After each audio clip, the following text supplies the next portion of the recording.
दूर एक बहुत बड़ा घना जंगल था जहाँ पर बॉर्डर था। उस जंगल की रक्षा के लिए बॉर्डर पर 3 फौजियों को तैनात किया गया था। वो जंगल हजारों साल पुराना था। उस जंगल में बहुत ही खूंखार जानवर रहते थे। गांव वालों का मानना था कि जंगल की रक्षा स्वयं जंगल देवता करते हैं। वो तीनों फौजी दिन रात ड्यूटी करके बॉर्डर और जंगल की रक्षा करते थे। जंगल बहुत घना था, इसलिए हमेशा आतंकवादियों का खतरा बना रहता था। 3 फौजियों को बॉर्डर पर अलग अलग जगह तैनात किया गया था।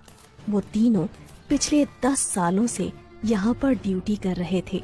तीनों फौजियों की देशभक्ति और जंगल की रक्षा देखकर वन देवता बहुत प्रसन्न हो जाते हैं और एक दिन वन देवता अपनी वन देवी से कहते हैं, देवी, ये तीनों फौजी पिछले 10 सालों से हमारे जंगल की रक्षा कर रहे हैं। मैं इनकी कर्तव्य निष्ठा देखकर बहुत प्रसन्न हूँ और उन्हें कुछ वरदान देना चाहता हूँ। तब वन देवी कहती हैं, हे नाथ, आप बिल्कुल सही कह रहे हैं। तीनों फौजियों को वरदान जरूर मिलना चाहिए। वन देवता कहते हैं, तो फिर ठीक है देवी, मैं आज ही उन तीनों फौजियों से उनकी इच्छा पूछता हूँ और उन्हें इच्छा अनुसार वरदान देता हूँ। इतना कहकर वन देवता वहाँ से गायब हो जाते हैं और पहले वाले फौजी के पास पहुँच जाते हैं। वो पहला फौजी अचानक से वन देवता को देखकर आश्चर्यचकित हो जाता है और कोई जादुई भूत समझकर अपनी बंदूक से वन देवता को गोली मार देता है। लेकिन उसकी गोली से वन देवता को कुछ नहीं होता और वन देवता कहते हैं, रुको फौजी, मैं वन देवता हूँ। फौजी डरते हुए कहता है, प्रणाम देवता, मैंने आपको पहचाना नहीं, मुझे माफ कर दीजिए। तब वन देवता कहते हैं, कोई बात नहीं फौजी, तुम पिछले 10 सालों से लगातार इस जंगल की रक्षा कर रहे हो। मैं तुम्हारी कर्तव्य निष्ठा से बहुत प्रसन्न हूँ और तुम्हें एक वरदान देना चाहता हूँ।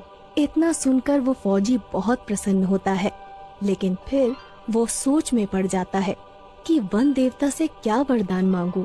मुझे सोना चांदी मांगना चाहिए, लेकिन भला मैं सोना चांदी का करूँगा क्या? वैसे भी मेरी उम्र रिटायरमेंट होने को है। तब वन देवता कहते हैं, क्या सोच रहे हो फौजी? तुम जो भी वरदान मांगोगे मैं तुम्हारी इच्छा अवश्य पूरी करूँगा। तब वो फौजी कहता है, वन देवता, मैं सोच रहा हूँ क्या वरदान मांगू। तब वन देवता कहते हैं, मुझे कोई जल्दी नहीं है, तुम चाहो तो अच्छी तरह से सोचकर वरदान मांग सकते हो। तब तक के लिए मैं चलता हूँ। इतना कहकर वन देवता अंतर ध्यान हो जाते हैं। वन देवता के जाते ही वो फौजी लगातार सोच में पड़ जाता है कि उसे क्या वरदान मांगना चाहिए। वो अपने मन में सोचता है, मेरे पास भगवान का दिया हुआ सब कुछ है। एक अच्छी बीवी है, 2 बाल बच्चे हैं और सभी की जिंदगी खुशी खुशी गुजर रही है।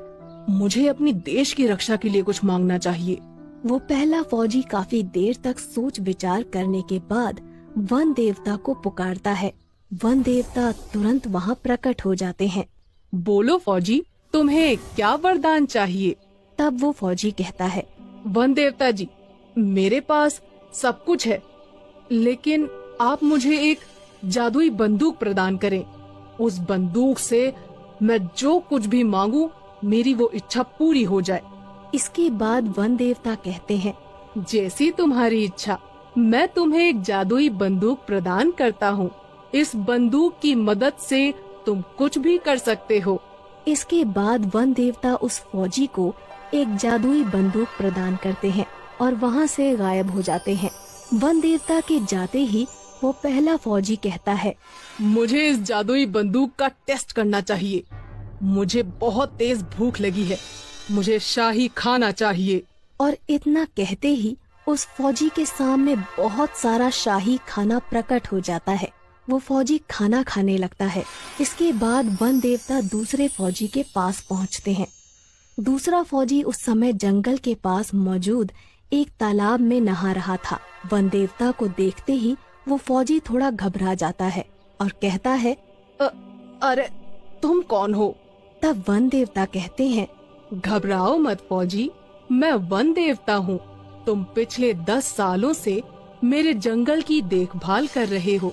मैं तुम्हारी कर्तव्य निष्ठा से बहुत प्रसन्न हुआ हूँ और तुम्हें एक वरदान देना चाहता हूँ।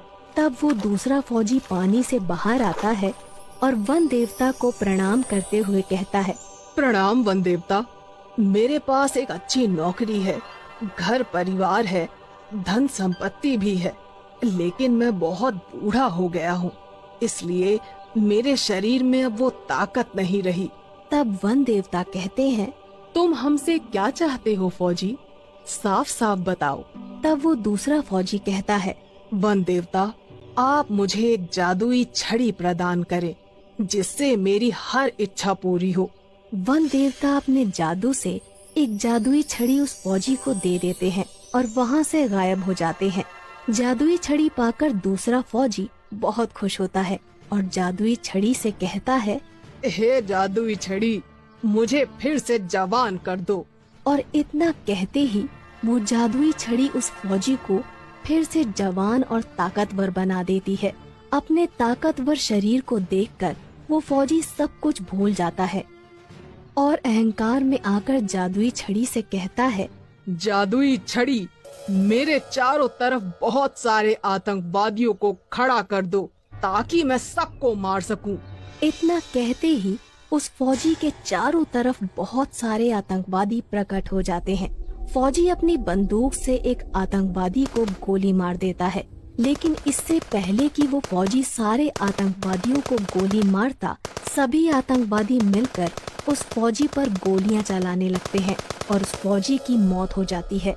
इसके बाद वन देवता तीसरे फौजी के पास पहुंच जाते हैं। इस समय तीसरा फौजी सो रहा था क्योंकि वो रात भर बॉर्डर पर ड्यूटी करता था। वन देवता उस तीसरे फौजी के सपने में आते हैं और कहते हैं, उठो फौजी, कुछ लोग जंगल में पेड़ काट रहे हैं, जाओ और जाकर उनको रोको। इतना सुनते ही वो तीसरा फौजी अचानक नींद से जाग जाता है, लेकिन उसे अपने आसपास कोई नहीं दिखाई देता। वो कहता है, कहीं मेरा सपना सच तो नहीं था, मुझे जंगल में जाकर देखना चाहिए। वो फौजी तुरंत अपनी बंदूक उठाकर अपने इलाके में छानबीन करने के लिए जंगल में निकल पड़ता है। तभी उसे सामने 2 लोग पेड़ काटते हुए दिखाई देते हैं। फौजी चिल्लाकर कहता है, कौन हो तुम लोग और इस जंगल में आने की हिम्मत कैसे हुई? फौजी दौड़कर उन दोनों को पकड़ लेता है और कहता है, अगर आज के बाद तुम लोग इस जंगल में दिखाई दिए तो मैं तुम्हें पुलिस के हवाले कर दूंगा। इसके बाद वो दोनों आदमी वहाँ से भाग जाते हैं। तभी अचानक वन देवता वहाँ प्रकट हो जाते हैं। वाह फौजी वाह, तुम्हारी वजह से ये जंगल सुरक्षित है।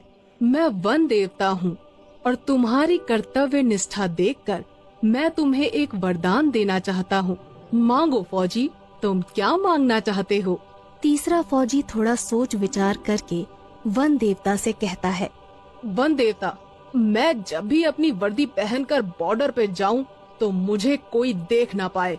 मैं अपनी वर्दी पहनकर गायब हो जाऊं। तब वन देवता कहते हैं, एक बार और सोच लो वत्स, तुम चाहो तो कुछ और भी मांग सकते हो। वो तीसरा फौजी थोड़ा अड़ियल था।